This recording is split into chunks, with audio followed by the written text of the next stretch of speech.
وَمِمَّنْ خَلَقْنَا أُمَّةٌ يَهْدُونَ بِالْحَقِّ وَبِهِ يَعْدِلُونَ، اور انہی میں سے جو ایسے ہیں جو ہم نے پیدا کی ہے ایسی امت جو راہ دکھاتی ہے حق کے ساتھ اور حق کے ساتھ عدل و انصاف پر قائم ہے. یعنی کون؟ اہل حق، اہل ایمان، مسلمان. جہاں کوئی اللہ کے ساتھ شرک کر رہے ہیں نا، تو اللہ نے اپنے وہ بندے بھی پیدا کیے ہیں کہ جو توحید بھی اسی طرح بیان کر رہے ہیں. بلکہ میرا تو یار یہ دعویٰ ہے، شرک اتنا شد و مت کے ساتھ لوگوں نے نہیں کیا جتنا لوگوں نے توحید شد و مت سے بیان کی ہے. تو اللہ تعالیٰ ایسے بندوں پر فخر کرتا ہے جو اس کی توحید کو بلند کرتے ہیں. سبحان ربک رب العزت عما یصفون. دیکھیں نا سورہ الصافات میں اللہ نے ایک ایک نبی کا ذکر کیا ہے. یار اللہ کو جو بندے پسند ہیں نا وہ اس کے پیغمبر ہیں. حقیقت بات ہے. اس لیے میں اکثر کہتا ہوں کہ اگر اس کائنات کی سب سے بڑی کوئی دعا ہے نا تو یہ ہے کہ یا اللہ پیغمبر بنا دے. لیکن یہ دعا حرام ہے، کیونکہ پیغمبر کا عہدہ وہبی ہے، کسبی نہیں ہے. وہبی ہے یعنی گاڈ گفٹڈ، کسبی یعنی ایفرٹ پٹ کر کے نہیں آپ حاصل کر سکتے. اگر اس کائنات کی کوئی سب سے بڑی دعا ہے نا تو یہی ہے کہ اللہ پیغمبر بنا دے، تو یہ تو پاسبل نہیں. تو اس کے بعد دوسری دعا یہ ہے کہ ہمیں قیامت میں اور جنت میں انبیاء کا پڑوس نصیب فرما. آمین. اس سے بڑی کوئی دعا ہو ہی نہیں سکتی. تو اللہ کو اپنے پیغمبر اتنے پسند ہیں، اللہ تعالیٰ اتنی تعریف کر رہا ہے ابراہیم کی کہ اللہ تعالیٰ کے لیے بس ابراہیم ہی ہے انسانیت میں. اس طرح ذکر ہے. اللہ تعالیٰ کیا فرماتا ہے؟ ابراہیم جس نے ہم سے وفا کی، سورہ النجم میں.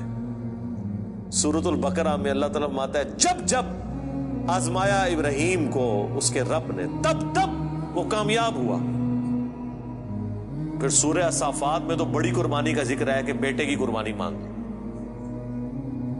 پھر اللہ نے کہا کہ سلام علی ابراہیم، سلامتی ہو ابراہیم کے اوپر. یوں ہی ہم جزا دیا کرتے ہیں اپنے نیکوکار بندوں کو. ہم نے اس کی قربانی کو انسانیت میں ہمیشہ کے لیے زندہ کر دیا. آج امت محمدیہ ہے لیکن قربانی کو کہتی ہے سنت ابراہیمی، حج کو کہتی ہے سنت ابراہیمی، اسلام کو کہتی ہے دین ابراہیمی. ملت ابیکم ابراہیم هو سماکم المسلمین من قبل وفی ھذا. یار چھوڑ دے سب سے بڑی بات رسول اللہ.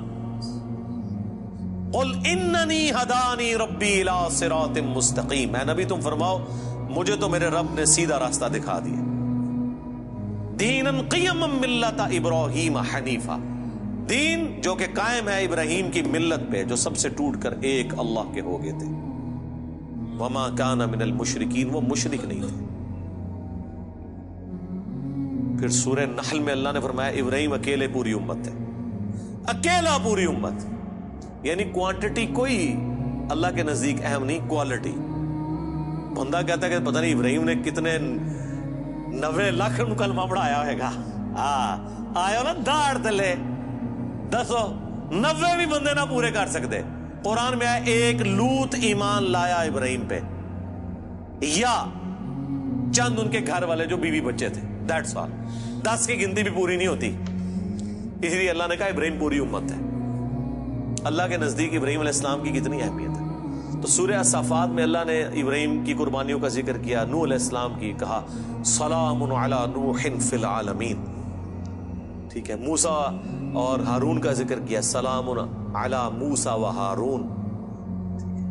اور پھر اللہ تعالیٰ نے اینڈ پہ جا کے کنکلوڈ کیا سورہ الصافات میں تمام انبیاء پہ الگ الگ ذکر کر کے ان پہ سلامتیاں بھیج کے اینڈ پہ اللہ نے کہا سبحان ربک رب العزت عما یصفون. تیرا رب پاک ہے ہر اس شرک کی برائی سے جو لوگ اس کی طرف منسوب کرتے ہیں.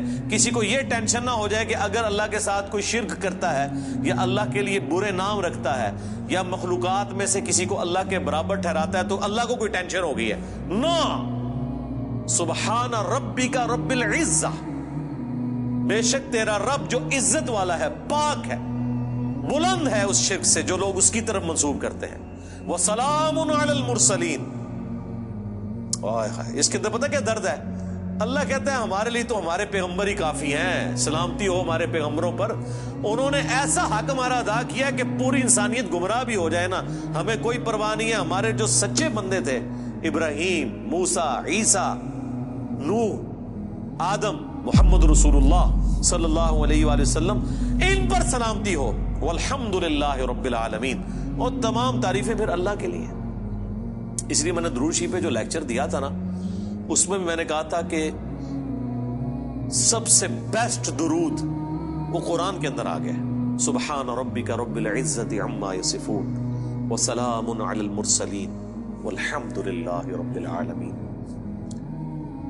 آپ کو مزے کی بات بتاؤں، یہ جو حدیث ہے نا بخاری مسلم کی، کہ نبی علیہ السلام فرض نماز کے بعد پڑھتے تھے لا الہ الا اللہ وحدہ لا شریک لہ لہ الملک ولہ الحمد وہو علی کل شیء قدیر اللہم لا مانع لما اعطیت ولا معطی لما منعت ولا ينفع ذا الجد منک الجد۔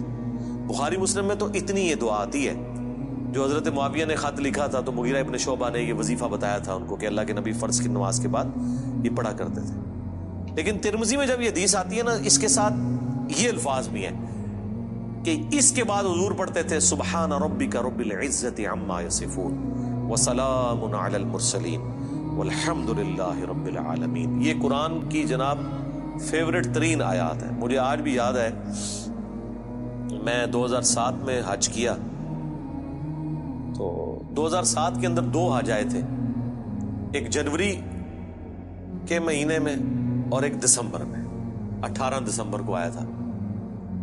تو وہ 18 دسمبر والا جو حج تھا نا، وہ میں نے کیا تھا۔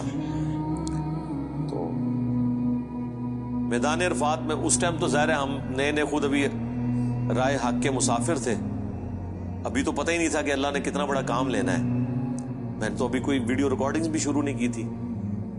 تو میدان عرفات میں مجھے آج بھی یاد ہے، میں جب دعائیں کر رہا تھا نا، تو مجھے ایک چیز جو میرے دل میں غم کے طور پہ تھی کہ دنیا کتنی شرک میں ڈوبی ہوئی ہے، اور پیغمبر دنیا میں آتے ہیں، کوشش کرتے ہیں، ایفرٹ پٹ کر کے چلے جاتے ہیں، لیکن پھر بھی ہدایت جن کی نصیب میں ہے وہ حاصل کرتے ہیں جو ایفرٹ پٹ کر رہے ہوتے ہیں۔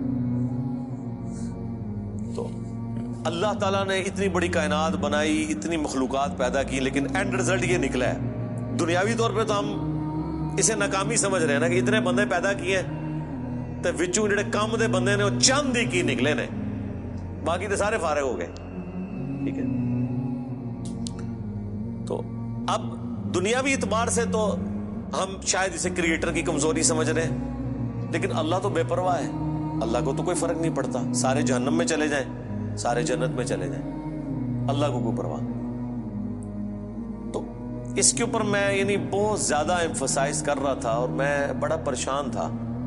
تو اس وقت اچانک جو ہے نا اللہ تعالیٰ انسان کو چیز یاد دلواتا ہے نا، تو مجھے اللہ تعالیٰ نے میرے دماغ میں یا میرے دل میں یہ چیز ڈالی کہ سبحان ربک رب العزت عما یصفون،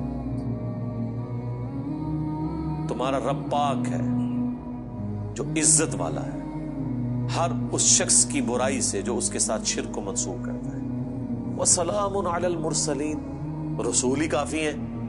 ویسے تو اللہ رسولوں کی عبادت کا بھی محتاج نہیں ہے، لیکن اگر اللہ تعالیٰ نے مخلوقات میں پیدا کیا ہے تو وہ رسولوں نے ایسا بیسٹ پرفارم کیا ہے کہ اللہ کہتا ہے ہمارے رسول ہمیں کافی ہیں، والحمدللہ رب العالمین، تعریفیں تو ساری اللہ کے لیے۔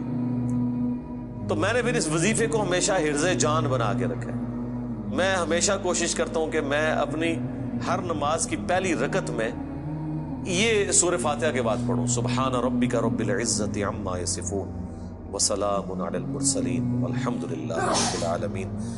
میں نہیں سمجھتا کہ اس سے بیسٹ الفاظ میں آپ اپنے رب کی طرف رجوع لا سکتے ہیں۔ ساری گمراہیاں، سارے شرک اللہ کو کوئی نقصان نہیں پہنچا سکتے۔ سبحان ربک رب العزت عما یصفون۔ اور اللہ کے بعد اگر کوئی حقدار ہے نا کہ اس کا شکر ادا کیا جائے تو وہ اللہ کے پیغمبر ہیں، جنہوں نے کمٹمنٹ کے ساتھ اللہ کی مخلوق تک اپنا پیغام پہنچایا، اور وہ اللہ نے اس میں ایڈ کر دیا وسلام علی المرسلین، سلام ہو رسولوں کے اوپر، والحمد للہ رب العالمین، اور تمام تعریفیں اس رب کے لیے جو سارے جہانوں کا پالے۔ تو میرے بھائی قرآن جس کو پاپا مانتا ہے نا وہ پیغمبر ہوتے ہیں، باقی آپ کے بنائے ہوئے پاپے ہیں، باقی سارے فالوورز ہوتے ہیں۔ قرآن کی ڈاکٹرین میں امام وقت کا پیغمبر، قرآن کی ڈاکٹرین میں اللہ کا نمائندہ وقت کا پیغمبر۔ اس لیے سورہ زمر میں آتا ہے جب جہنمی جہنم میں پھینکے جائیں گے نا تو فرشتے پوچھیں گے تمہارے پاس کوئی پیغمبر نہیں آیا تھا؟ وہ کہتے ہیں آیا تو تھا لیکن ہم نے جھٹلایا۔ حالانکہ پیغمبر تو صرف ان کے پاس آیا ہوتا ہے جن کے سامنے ہوتا ہے۔ جب ہم سے پوچھا جا رہا ہوگا کہ آپ کے پاس کوئی پیغمبر آیا تھا، ہم کہیں گے کہ آیا تھا تو ہماری موجودگی میں تو نہیں آیا۔ اللہ جس کو امام ڈکلیئر کیے ہوئے وہ وقت کا پیغمبر ہوتا ہے، چاہے آپ نے اسے دیکھا ہے یا نہیں دیکھا، آپ اس کی زندگی میں ہیں یا نہیں ہے۔ آپ کے لیے جس کو اللہ نے پیغمبر بنایا نا، اللہ نے آپ کو اس کے ریفرنس سے، اور یہی قرآن میں ہے کہ ہر شخص کو اس کے امام کے ساتھ اٹھایا جائے۔ ٹھیک ہے جی، اللہ تعالیٰ سے دعا ہے جو حق بات میں نے کہی ہمارے دلوں میں راسخ فرمائے، جو کوئی غلط بات میرے منہ سے نکل گئی اللہ تعالیٰ دھو ڈالے، معاف فرما دے، قرآن و سنت کی تعلیمات پر عمل کر کے دوسرے بھائیوں تک پہنچانے کی توفیق عطا فرمائے۔ سبحانک اللہم و بحمدک، اشہد ان لا الہ الا انت، استغفرک و اتوب الیک، وما علینا الا البلاغ المبین۔ جزاکم اللہ خیرا۔